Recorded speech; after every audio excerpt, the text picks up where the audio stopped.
Question 1. A patient is prescribed a medication with a narrow therapeutic index. The nurse should prioritize which of the following actions? A. Administer the medication at a standard dose without further adjustments. B. Monitor the patient's serum drug levels regularly. C. Increase the dose to achieve faster therapeutic effects. D. Reduce the dose for safety without consulting the provider. Answer. B. Monitor the patient's serum drug levels regularly. Rationale. Narrow therapeutic index drugs require frequent monitoring to ensure the drug stays within the therapeutic range and does not cause toxicity or ineffectiveness. Question 2. A patient is receiving chemotherapy and develops severe stomatitis. What should the nurse do first? A. Increase the patient's fluid intake to flush out toxins. B. Notify the healthcare provider to adjust the chemotherapy regimen. C. Offer the patient a soft, bland diet to avoid further irritation. D. Apply a prescribed mouthwash to soothe the sores.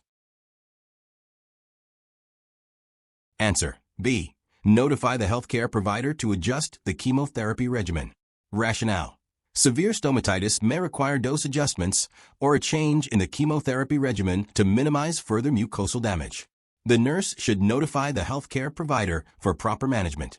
Question 3. A patient receiving a high dose of insulin shows signs of hypoglycemia. What is the first action the nurse should take? A. Administer a dose of glucose and recheck blood sugar in 15 minutes. B. Administer another dose of insulin to regulate blood sugar. C. Monitor the patient's vital signs and wait for symptoms to subside. D. Increase the patient's meal intake without administering glucose. Answer. A. Administer a dose of glucose and recheck blood sugar in 15 minutes. Rationale. Hypoglycemia is a medical emergency. Administering glucose immediately is the first line of treatment to raise blood sugar levels quickly and prevent further complications. Question 4. A patient with a history of heart failure is prescribed a new medication that may affect renal function. What should the nurse monitor most closely? A. Blood pressure and respiratory rate. B. Serum creatinine and urine output. C. Electrolyte levels and ECG. D. Body temperature and white blood cell count. Answer. B. Serum creatinine and urine output. Rationale. Renal function is crucial for patients with heart failure, especially when medications that may affect renal function are introduced. Monitoring serum creatinine and urine output is essential to detect early signs of renal impairment. Question 5. A patient with chronic liver disease is prescribed a new medication that is metabolized by the liver. What is the nurse's primary concern? A. The medication may cause excessive sedation. B. The patient may develop a drug toxicity due to impaired metabolism. C. The patient may have difficulty swallowing the medication. D. The medication will interact with food and decrease efficacy. Answer. B. The patient may develop a drug toxicity due to impaired metabolism. Rationale. Chronic liver disease can impair drug metabolism, leading to an increased risk of toxicity. The nurse must monitor closely for adverse effects and notify the healthcare provider if necessary. Question 6. A nurse is preparing to administer a medication with a known risk of causing anaphylaxis. What should the nurse have readily available? A. A sedative medication. B. Epinephrine and oxygen. C. A laxative to prevent constipation. D. An anticonvulsant medication. Answer. B. Epinephrine and oxygen. Rationale. Epinephrine is the first-line treatment for anaphylaxis, and oxygen may be necessary to support breathing. These should be readily available when administering medications known to cause severe allergic reactions. Question 7. A nurse is administering an anticoagulant to a patient. What lab result should the nurse monitor to assess the medication's effectiveness? A. White blood cell count. B. International Normalized Ratio, INR. C. Liver function tests. D. Serum potassium levels. Answer. B. International Normalized Ratio, INR. Rationale. The INR is a key lab value used to monitor anticoagulant therapy, ensuring that the patient is receiving the correct dose to prevent clotting or excessive bleeding. Question 8. A patient receiving a vasodilator complains of dizziness and lightheadedness upon standing. What is the nurse's priority action? A. Administer a vasoconstrictor to reverse the effects. B. Encourage the patient to sit or lie down to prevent injury. C. Increase the dose of the vasodilator for better effect. D. Wait for the patient to recover before taking any action. Answer. B. Encourage the patient to sit or lie down to prevent injury. Rationale. Orthostatic hypotension can occur with vasodilators, increasing the risk of falls. The nurse should immediately assist the patient to a safe position to prevent injury. Question 9. A nurse is caring for a patient on dialysis who is receiving erythropoiesis-stimulating agents, ESAs. What lab result should the nurse monitor closely? A. Hemoglobin levels. B. Serum calcium levels. C. Serum albumin levels. D. Urine output. Answer. A. Hemoglobin levels. Rationale. ESAs stimulate red blood cell production, and excessive use can cause an increase in hemoglobin, potentially leading to thromboembolic events. Monitoring hemoglobin is crucial to avoid this complication. Question 10. A patient is prescribed a new antibiotic and develops a rash and fever. What should the nurse do first? A. Discontinue the antibiotic immediately and notify the healthcare provider. B. Continue the antibiotic and monitor for any changes. C. Administer an antihistamine to relieve the rash. D. Administer the antibiotic with a dose of acetaminophen. Answer. A. Discontinue the antibiotic immediately and notify the healthcare provider. Rationale. A rash and fever can be signs of an allergic reaction or a more serious drug-induced reaction. The medication should be discontinued immediately, and the healthcare provider should be notified for further evaluation. Question 11. A patient on a beta blocker for hypertension is scheduled for surgery. What is the nurse's priority action? A. Hold the beta blocker dose before surgery to avoid hypotension. B. Administer the beta blocker with an additional antihypertensive agent. C. Notify the healthcare provider about the beta blocker dose. D. Administer the beta blocker as prescribed, even during surgery. Answer. C. Notify the healthcare provider about the beta blocker dose. Rationale. Beta blockers can affect anesthesia and perioperative blood pressure management. The nurse should notify the healthcare provider to determine whether the medication should be held or adjusted. Question 12. A nurse is administering an opioid to a post-surgical patient. The patient's oxygen saturation drops to 88%. What is the nurse's first priority action? A. Administer naloxone Narcan immediately. B. Increase the oxygen delivery rate. C. Discontinue the opioid and monitor the patient. D. Reassess the oxygen saturation every 15 minutes. Answer. A. Administer naloxone Narcan immediately. Rationale. Opioid-induced respiratory depression can be life-threatening. Naloxone Narcan should be administered immediately to reverse the effect and restore normal breathing. Question 13. A nurse is administering a drug that may cause kidney toxicity. What is the most important action the nurse should take? A. Monitor serum creatinine and urine output regularly. B. Discontinue the drug if the patient experiences nausea. C. Increase the patient's fluid intake to dilute the drug. D. Administer the drug at a higher dose to offset the toxicity. Answer. A. Monitor serum creatinine and urine output regularly. Rationale. Drugs that cause kidney toxicity require careful monitoring of renal function. Serum creatinine and urine output are key indicators to assess kidney function and detect early signs of damage. Question 14. A patient is receiving both a calcium channel blocker and a beta blocker for hypertension. The nurse should monitor for which of the following?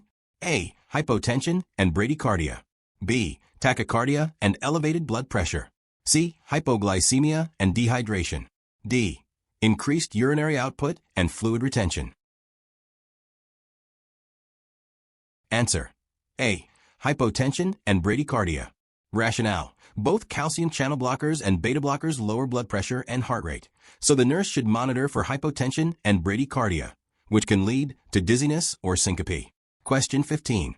A nurse is preparing to administer a high-risk medication intravenously.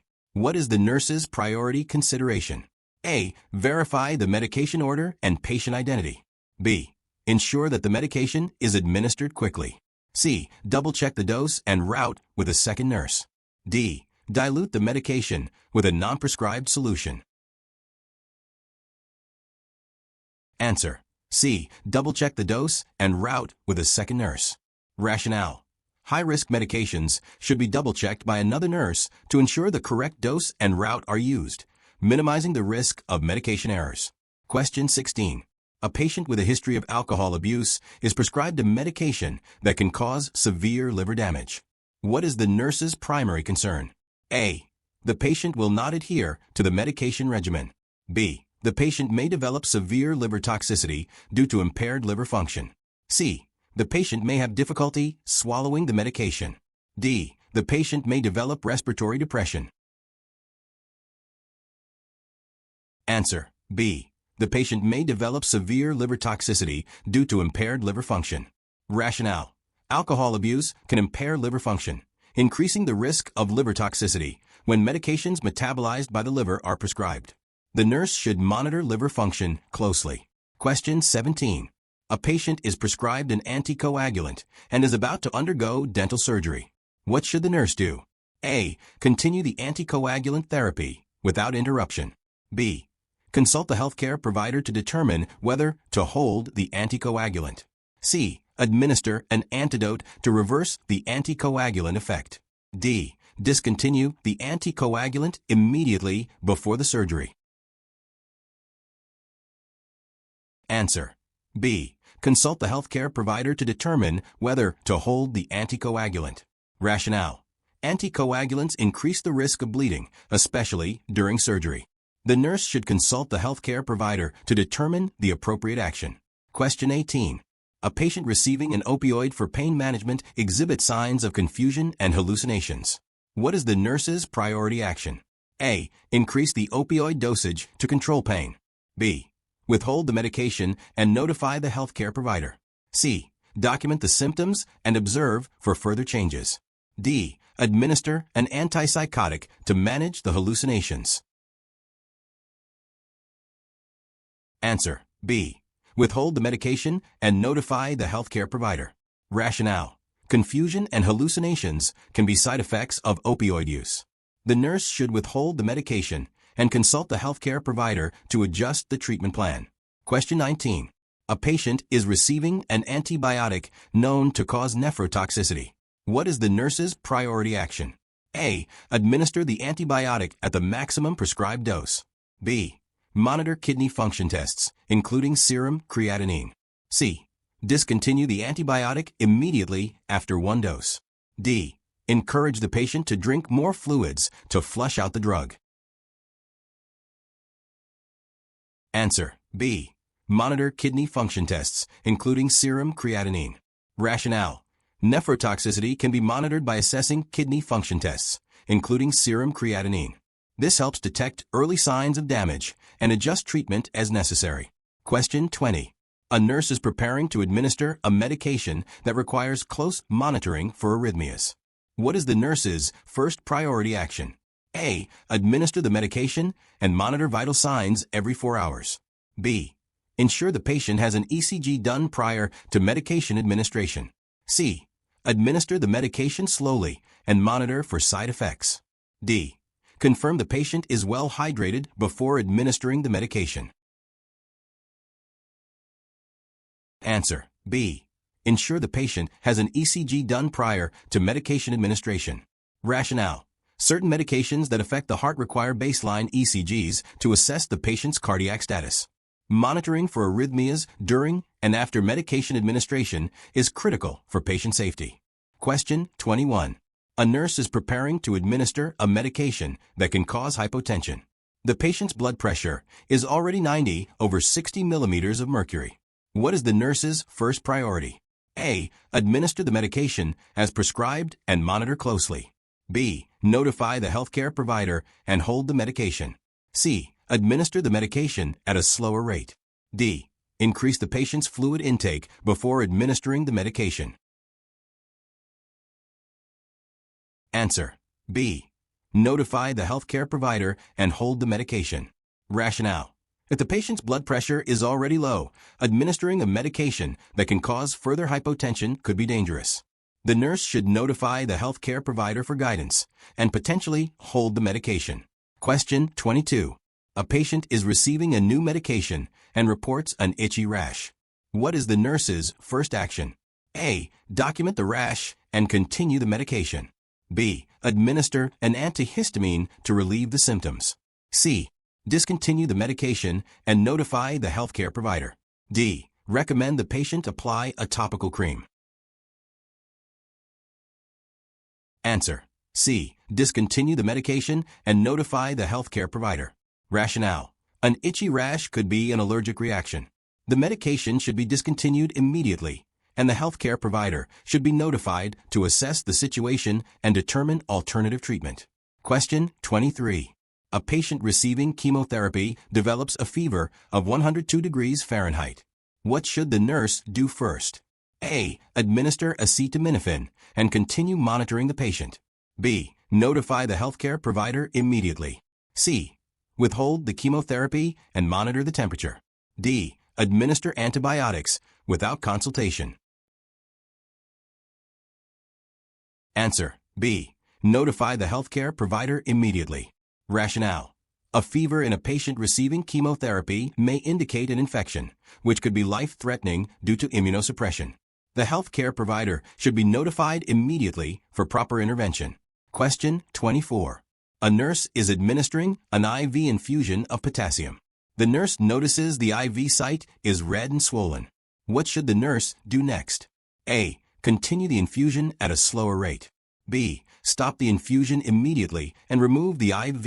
C. Apply ice to the area and continue monitoring. D. Call the healthcare provider for further instructions. Answer: B. Stop the infusion immediately and remove the IV. Rationale: redness and swelling at the IV site indicate possible infiltration or phlebitis. The infusion should be stopped immediately to prevent further complications, and the IV site should be removed. Question 25. A nurse is preparing to administer a medication that requires dilution. The patient has a history of fluid overload. What should the nurse do? A. Administer the medication without dilution to avoid extra fluid. B. Dilute the medication as prescribed and monitor for fluid overload. C. Hold the medication and consult the healthcare provider. D. Administer the medication at a slower rate. Answer: B. Dilute the medication as prescribed and monitor for fluid overload. Rationale: dilution is necessary for certain medications to reduce irritation or toxicity. In patients with fluid overload risk, the nurse must monitor for any signs of fluid retention while adhering to dilution instructions. Question 26. A patient is receiving a medication that can cause sedation and has a respiratory rate of 10 breaths per minute. What should the nurse do? A. Continue monitoring and reassess in 30 minutes. B. Notify the healthcare provider immediately and administer naloxone if needed. C. Administer a stimulant medication to counteract sedation. D. Apply oxygen and continue monitoring. Answer: B. Notify the healthcare provider immediately and administer naloxone if needed. Rationale: a respiratory rate of 10 breaths per minute indicates respiratory depression, which may be life-threatening. The nurse should notify the healthcare provider and may need to administer naloxone to reverse the effects. Question 27. A patient receiving an anticoagulant develops bruising and petechiae. What is the nurse's priority action? A. Continue the medication and monitor the patient closely. B. Hold the anticoagulant and notify the healthcare provider. C. Administer vitamin K to reverse the effects. D. Document the findings and inform the patient. Answer: B. Hold the anticoagulant and notify the healthcare provider. Rationale: bruising and petechiae are signs of excessive bleeding, which may indicate that the anticoagulant dose is too high. The medication should be held, and the healthcare provider notified for further action. Question 28. A nurse is administering a medication that may cause liver toxicity. What is the most important action the nurse should take? A. Monitor liver function tests regularly. B. Monitor the patient's blood pressure every shift. C. Discontinue the medication immediately if the patient develops nausea. D. Administer the medication with food to reduce side effects. Answer.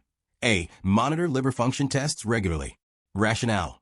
Medications that affect liver function require regular monitoring of liver enzymes and other liver function tests to detect toxicity early and adjust treatment as needed. Question 29. A nurse is caring for a patient on high-dose corticosteroids for asthma. The nurse should monitor for which of the following side effects? A. Hyperkalemia and dehydration. B. Hypoglycemia and low blood pressure. C. Hyperglycemia and fluid retention. D. Hypocalcemia and decreased appetite. Answer. C. Hyperglycemia and fluid retention. Rationale. High-dose corticosteroids can lead to hyperglycemia due to increased glucose production and fluid retention due to sodium and water retention. Monitoring for these side effects is crucial for patient safety. Question 30. A nurse is administering a medication that is contraindicated in pregnancy. The patient informs the nurse she is pregnant. What should the nurse do first? A. Administer the medication as prescribed and reassure the patient. B. Hold the medication and immediately notify the healthcare provider. C. Discontinue all medications and monitor the patient.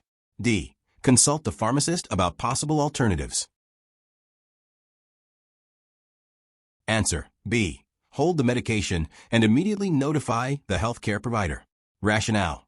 Medications contraindicated in pregnancy should be held immediately. The healthcare provider should be notified to discuss the risks and explore safer alternatives for the patient. Question 31. A patient on warfarin has an INR of 4.5. What should the nurse do first? A. Administer vitamin K and reassess the INR. B. Hold the warfarin dose and notify the healthcare provider. C. Continue the warfarin as prescribed and monitor for signs of bleeding. D. Administer a higher dose of warfarin to correct the INR. Answer. B. Hold the warfarin dose and notify the healthcare provider. Rationale. An INR of 4.5 is above the therapeutic range and puts the patient at risk for bleeding. The nurse should hold the warfarin and notify the healthcare provider to assess the need for dose adjustment or reversal. Question 32. A patient on insulin therapy has a blood glucose level of 40 milligrams per deciliter. What is the nurse's priority action? A. Administer insulin to bring the glucose down further. B. Provide the patient with a quick source of glucose. C. Monitor the patient's glucose every hour. D. Administer the insulin as scheduled. Answer. B. Provide the patient with a quick source of glucose. Rationale. A blood glucose level of 40 milligrams per deciliter is dangerously low, and immediate treatment with a quick source of glucose is needed to prevent hypoglycemic complications. Question 33. A patient on digoxin develops a heart rate of 50 beats per minute. What should the nurse do? A. Continue the digoxin as prescribed and monitor for changes. B. Hold the digoxin and notify the healthcare provider immediately. C. Administer a higher dose of digoxin to increase the heart rate.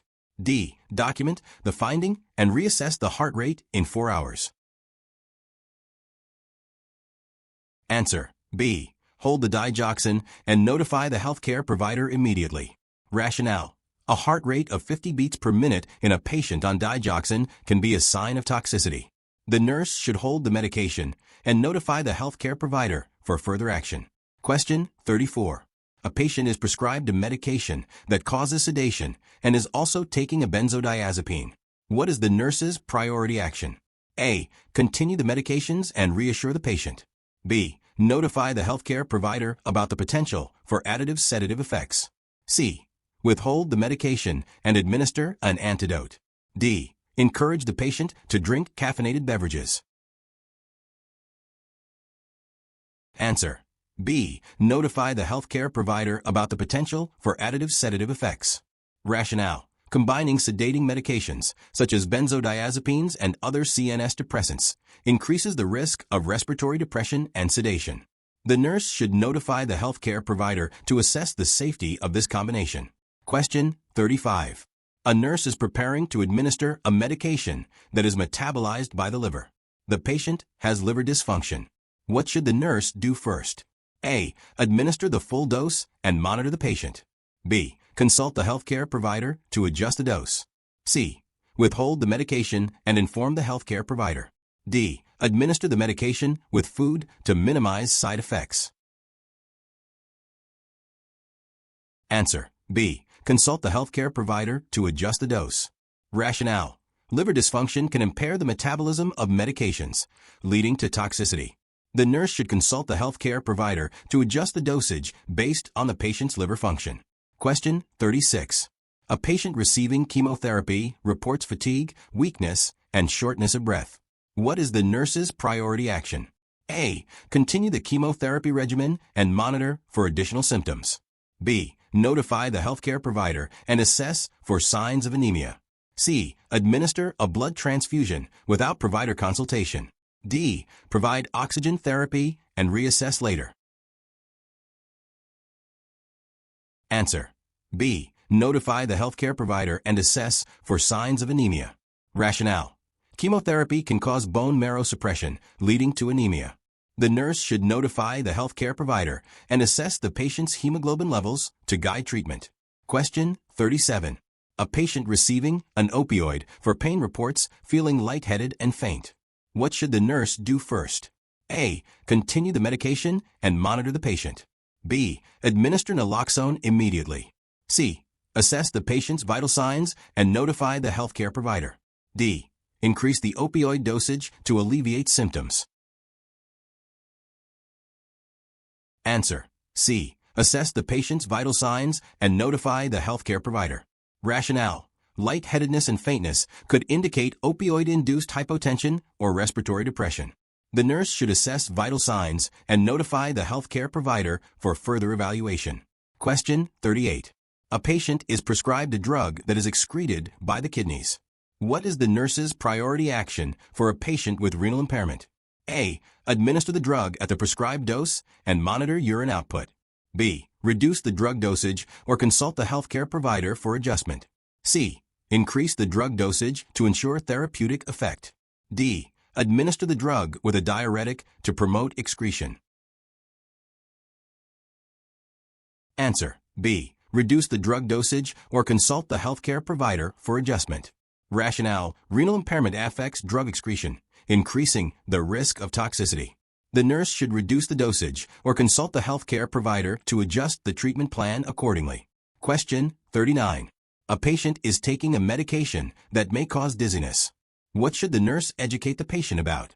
A. To stop the medication immediately if dizziness occurs. B. To avoid activities that require alertness, such as driving. C. To take the medication with food to prevent dizziness. D. To increase fluid intake to reduce dizziness. Answer. B. To avoid activities that require alertness, such as driving. Rationale. Dizziness is a common side effect of certain medications.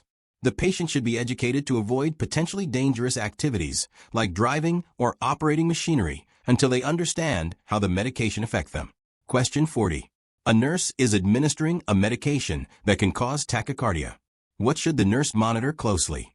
A. Blood pressure and oxygen saturation. B. Heart rate and ECG. C. Serum sodium and potassium levels. D. Respiratory rate and temperature. Answer. B. Heart rate and ECG. Rationale.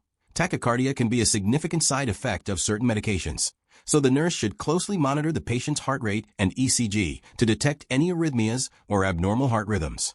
If you found this video helpful, don't forget to like, subscribe, and share with your fellow nursing students.